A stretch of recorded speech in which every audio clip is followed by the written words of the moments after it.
he had like a towel or a jacket or something. I think it was a towel because I could see through it a little bit. So he put it over my face. Coward. Okay. He put it over my face, right? So I'm laying here and he put it over my face. I could see a little bit throughout it, but I really couldn't. I could see just a tad bit. So I hear him unbuckling his pants, his belt. I heard the belt undoing. So, and then he pulled his pants down because I could see a little bit. And I remember because I was like, I'm laid flat on the couch with some over my head, and he just opened my leg. Like, he took off my stuff and he opened my legs, and I could feel his legs. They were so hairy. Like, all I could feel was hair, and it was touching my leg, and I was like, ew. In my mind, I'm like, ew, what is that? Like, why is your leg so hairy? And so what he did was he laid on top of me, and he just rubbed his business on my business. He didn't put it in at all. It just was flat on mine, like it was pulled up. Like, you know how like a man, like he pulled it up and like it's pointing towards his face, like what, his belly button or something. That's how it was laying on me. Okay, so he was just rubbing, and he just kept doing that. He kept doing that until he got his whatever off, and then he got up and he wiped up, and he got up and he put my stuff on. So he left the thing over my face, and then he came back and took it off like nothing happened. When I say it's like nothing happened, nothing happened. So before you know it, I see my brother. He's in the kitchen. I'm like, okay, So he asked me, okay. He said, he was like, I'm talking about the man. He was like, what was that on you? And me, because I'm smart, I'm 7 years old, I said, that was you, right? I was like, you? He was like, no, baby. He was like, that wasn't me. He was like, that was this. It was like this air freshener, the ones that you pop up and it has a little opening. It was that. He was like, no, that was this on you. And I was like, I'm so confused. I'm like, no. I was like, I felt your legs on me. I felt you rolling on me. And so I vividly just I told him what it was, and he was trying to convince me otherwise. He was like, no, it was this.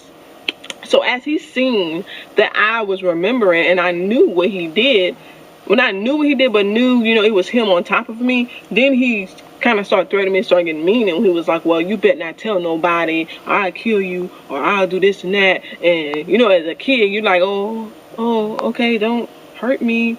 And so then he was like, yeah, if you keep it a secret, I'll always give you candy, and, you don't have to worry about anything. So I'm like, oh, okay, candy. Like, okay. So from that day on, it happened all the time. All the time. Then the next year had came around, my brother left. Like, another family adopted him, so they took him outside of the home. So it was just me by myself. When I tell you it was just all the time, it always happened. And so he worked at an elementary school. He worked at an elementary school, and he was a custodian. He was a janitor. So all he had to, like, dump the trash, mop, sweep, do all that type of stuff.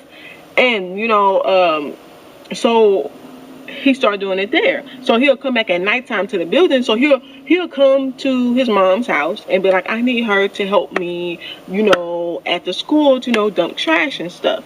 So I'm like, okay. So I went. She was like, all right, she go. So we get there. He only dumped a few, like we went in the office, and he started, dumping some trash, and then he stopped and he was like, come here. You go right here at that couch and you lay down. So I was like, it was in a lounge, okay? So, in the lounge, sometimes they have coffee machine, they have couches, they have different stuff. So it wasn't that big in there. So he's like, you lay there. So I laid there, and there he go again. He had like this jacket. He came and just put it over my face. Put on my face, did what he normally would do, pull his stuff down, rub until he got off, and got up, cleaned up, got up, and act like nothing even happened. Dumped a few, like one more trash, and was like, okay, we about to go. Then dropped me back off at home. That's what he did for years. So years went by. I was so scared of him. I'm so scared of his mom too, because I was having two different types of abuse. I was having sexual abuse, and I was having physical abuse and mental abuse. So that was three different kinds. His mom was very abusive. She would not feed me. I went to bed hungry. So at nighttime, I would get up while she sleep, and I will go in the cabinets and stuff and steal food and eat it because I was so hungry. And she just beat me for no reason. If she wake up and because one day she woke up and she was like, I'm just gonna, she just looked at me. She was like, she was like, I'm just gonna whoop you anytime I feel like whooping you. Anytime I want to beat you, I'm gonna beat you. And that's what happened. And it wasn't normal beating, you just get a belt. It was anything. It was an iron. There's many times she burned one with iron. Like, I went through stuff with that, but that's not what this is about. But I'm just letting you know that I didn't have nobody. I didn't have, she supposed to be my mom, basically. And I didn't have her. I couldn't talk to her about nothing. You know, I called it like the Cinderella story, like, you know, the evil stepmom and the evil stepsisters. That's like it was. It was like she treated her grandkids so good and treated me like crap.